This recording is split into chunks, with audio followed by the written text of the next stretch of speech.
Ang programang ito ay hatid sa inyo ng Lucida DS-Glutathione Capsule. Lagi kang maganda with Lucida. Text na sa 0918-310-1841 kung paano ka mapapaganda with Lucida DS-Glutathione Capsule. Napakailap talaga ng swerte sa akin. Lagi na lang ako minamalas. Malas kahapon, malas ngayon. Kailan kaya ako suswertehin? Tama ng drama. Ganyan talaga pag sugarol. Madalas malas. Oh, ikaw na. Bunot at salat na. At tuloy na ang madyong.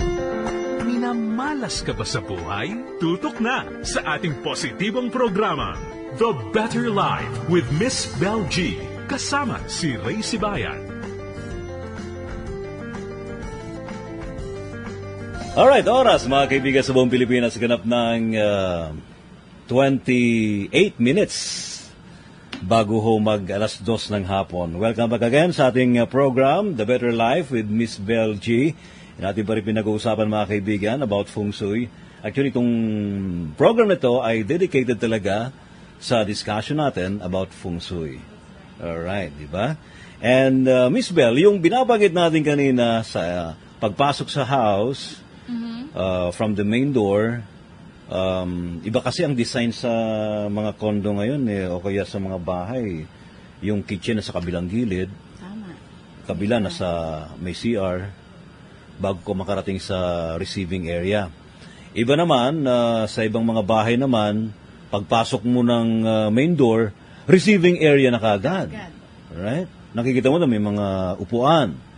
So, okay ho ba yun, Ms. Bel? Parang mas accepted sa atin, di ba? Pagpasok mo, receiving ka agad, Yes, diba? receiving ka agad. So, yung iba ngayon, parang pagpasok mo, kitchen ka agad yung nakikita mo. Oo, kasi may mga design na gano'n, lalo sa mga condominiums ngayon. Dahil sa space, no? Yes. Okay. But anyway, it doesn't really matter. Kaya lang, yung sa kultura natin, mas magandang mag-accept ng bisita sa living room. Okay. Di ba, pagpasok ng bisita, dapat ang nakita ka living room, hindi yung kusina mo. Okay? Anyway, kung kahit ikaw, di ba, pag may bisita ka, saan mo papupuntahin? Sa kusina ka agad? Sa main door. Paupuin ka agad. Paupuin mo ka agad sa sala. Yes, so di ba? Oo. Okay. Yun talaga ang dapat. Alam mo naman na pagpasok pala, kain na. Yun. Kung close, kain na agad. O pagpasok pala, gusto mo magluto? Doon na tayo sa kusina. Di ba?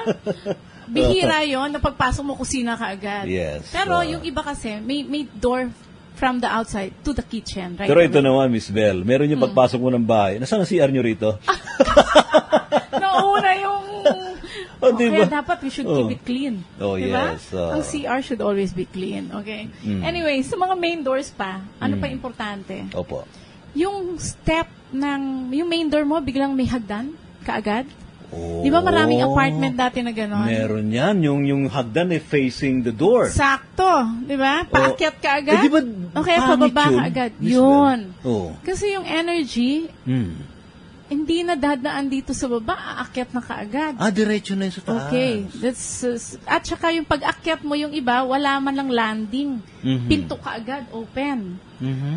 Kanyan medyo tinatawag namin na sharp ang energy, ang hangin na umaakyat. Lalo, tapos yung bed mo, nakaharang pa doon sa door mo. So, nababypass na yung first floor. Yes. Para pumasok doon ng energy. Diretso ka agad. Diretso na kagad paakyat. Yeah. Tapos, kung ang sumalupa, pagkapasok ng pinto, ay pinto ng comfort room, nakukulong. That's the very reason why bawal. Ayun. Na ang pinto mo, main door, nakatapat sa another door. Nako. Most especially kung comfort room. Dahil sa comfort room, wala nang exit eh. Di ba? Out na.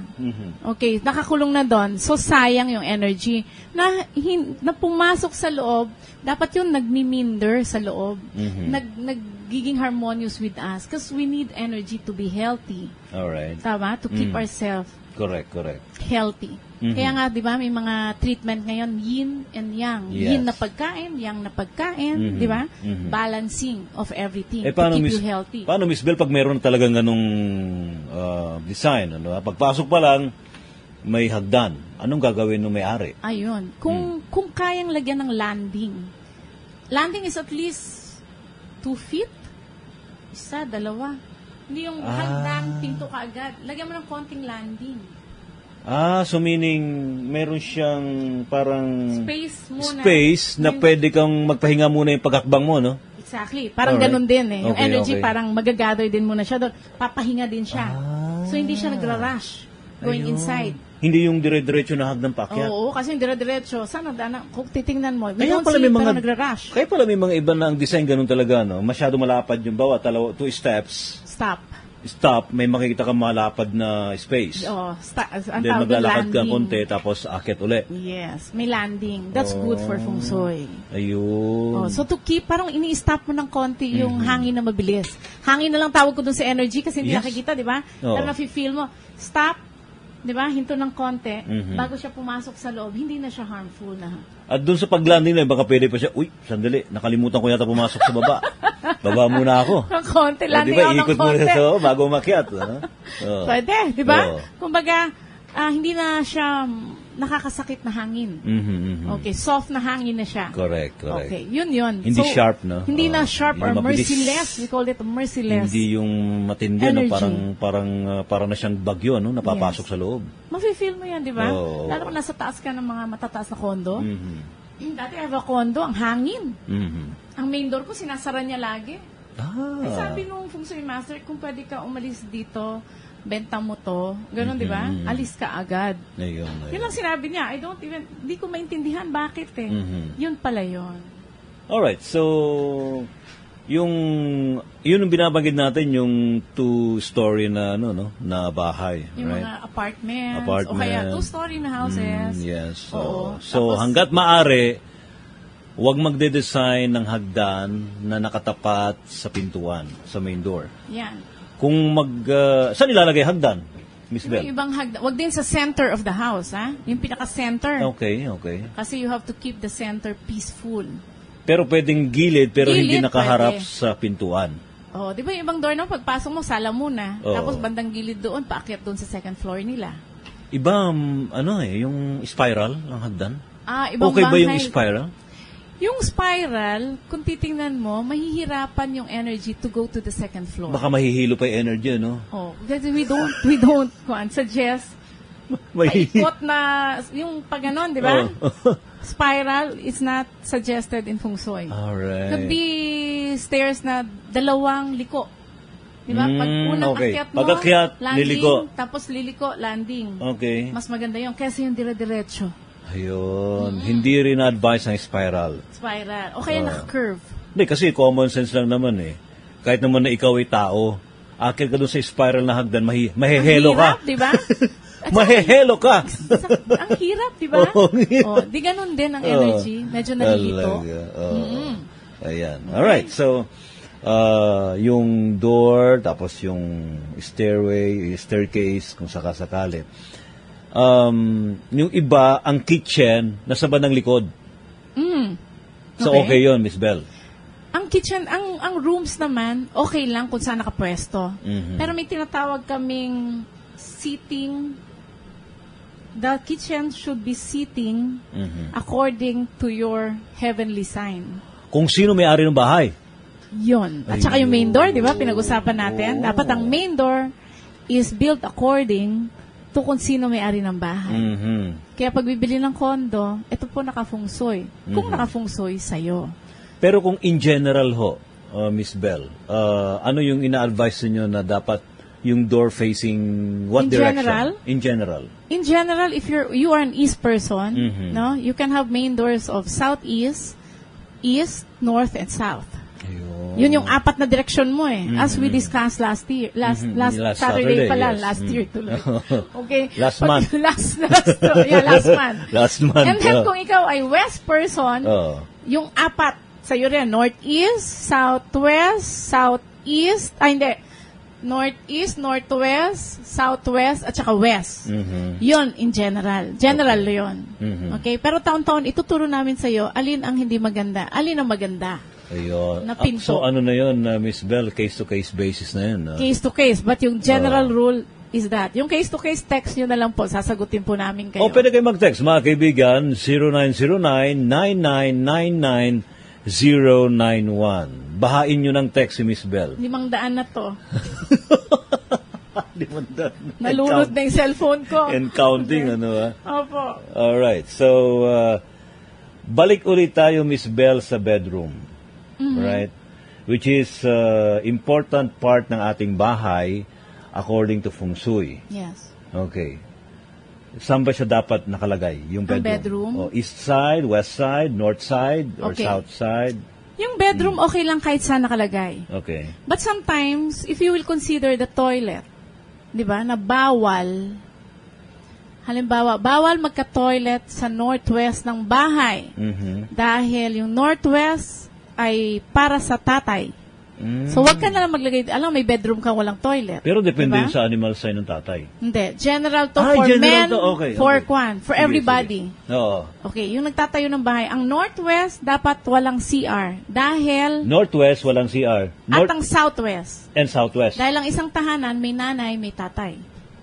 So, ang tatay nasa Northwest ang West. area niya. ang nanay, Ang nanay, southwest. southwest. So, Okay. standard yun. Dapat lahat ng bahay, pag may nanay, may tatay, walang CR ang northwest or southwest. Alright. Because it Paano will kung affect. mag-ano pa lang sila? Mag-girlfriend? Boyfriend pa lang. Ah. Sa tingin mo. Sooner or later. Di ba? Para hindi na magastos. Umpisa pa lang. Oo. Still, if hindi kayo mag-asawa, lalaki, babae, kung hindi walang mag-asawa, kung sino yung pinakamatandang lalaki o nagpapatakbo ng bahay, northwest kanya. Kung Kung sino, halimbawa kung sino matandang yung breadwinner breadwinner, Northwest. na lalaki. na lalaki. Oo. Ngayon, kung walang lalaki, babae, Yes. ang breadwinner, southwest. Okay, kung paano kung matandang single? babae. Yun nga, kung single ka, lalaki ka, northwest. Walang northwest CR. pa rin. Okay. Hindi na mabebenta tuloy ngayon yung mga may northwest. it will affect. Alright. So, wala dapat sa northwest, wala sa southwest? Southwest. Southwest ang babae. and northwest. Okay. Trigram yan. Trigram. Yung iba, okay na. Yung iba, Kasi depende ngayon yung anak mo. Kaya nga ang tanong, ilan po kayo, kung ako ahente, di ba? O nanay, tatay, alam niya na eh, nandyan, di ba? Ilan po ang anak niyo? Pag sinabi isa lang, lalaki po or babae? Para alam ko ano sasabihin ko. At paano anong unit ang ibibigay ko. Ayun. Paano ko ang anak ay lalaki? Kung lalaki, ang kanyang kwan ay east. Eldest son, east. So, wala dapat east. Walang dapat CR sa east. CR sa east. Oo. May Okay. kausap akong kwan architect. Mamang hirap naman yan masisira yung plano namin. Kaya nga sabi ko, kaya nga dapat umpisa pa lang, di ba? Correct. Tinuturo ko na ngayon dalawa.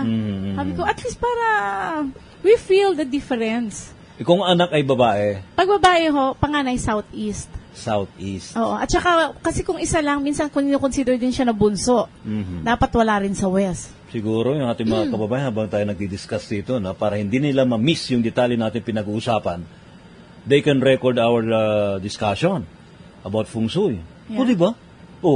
Kasi, tulad niya, minabanggit niya ni Miss Bell, minsan iba, mahirap tandaan, di ba? Exactly. Pero basically, in general, walang dapat CR sa southwest, northwest, Tsaka northwest. northwest, sa breadwinner. Sa breadwinners yun. Then, kapag ang anak ay lalaki, Panganay na lalaki, wala sa east. east. Kapag ang anak naman ay babae, Panganay na babae, southeast. southeast. Kung may bunso ka pang babae, wala rin sa west. Di marami pa rin lugar, di ba? There's the northeast, there's the So, depende rin pala north, yan there's the... sa laki ng family. Eksakto. Kasi Ayun. kaya ang mga naniniwala na practice ng Feng Shui, when they build their homes, square or rectangular, may bubong lahat yon. Alright. Other than yung garden nila. Mag-text po kayo mga kaibigan. 0909-9999-091. Kami babalik mga kaibigan sa ating program, sa ating palatuntunang The Better Life with Miss Bell G. Hatid po rin sa atin mga kaibigan ng Lucida. Ang programang ito ay hatid sa inyo ng Lucida DS Glutathione Soap. Makinis at maputi ang balat mo with Lucida. Text na sa 0918-310-1841 kung paano ka mapapaganda with Lucida DS Glutathione Soap.